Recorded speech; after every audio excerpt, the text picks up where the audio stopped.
अस्सलाम वालेकुम फ्रेंड्स, मेरा नाम है हादिया और आज मैं आपके लिए लाई हूँ कुछ खास। आज मैं आपको ऊँटनी के दूध के फ़ायदे बताने जा रही हूँ। फ्रेंड्स, अल्लाह ताला ने इसमें बहुत शफा रखी है। ऊँटनी के दूध में चिकनाहट नहीं होती और ये फैट्स पैदा नहीं करता। आप सल्लल्लाहु अलैहि वसल्लम ने भी अरब के शहर में सबसे पहले ऊँटनी के दूध के बारे में बताया। ऊँटनी का दूध हमारे लिए बहुत फ़ायदेमंद है और बहुत ज़रूरी भी है। जिन बच्चों का कद रुक जाए उनके लिए बेहद मुफीद है। जोड़ों का दर्द या दिल का दर्द, हर किस्म की बीमारी में ये बहुत मुफीद है। ऊँटनी के दूध में प्रोटीन, आयरन, कैल्शियम और विटामिन डी पाया जाता है। ऊँटनी का दूध हमारे लिए बहुत लाजमी है। ऊँटनी के दूध में तकरीबन 52 पॉइंट इंसुलिन पाया जाता है। ऊँटनी के 1 लीटर दूध में 52 पॉइंट इंसुलिन पाया जाता है।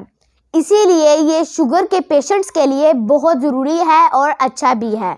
आप भी ऊँटनी के दूध का इस्तेमाल करें। ऊँटनी का दूध होता भी बहुत मज़े का है और इसके ऊपर मलाई नहीं होती, इसके ऊपर झाग आती है और जो झाग है वो हमारी स्किन के लिए बहुत अच्छी है।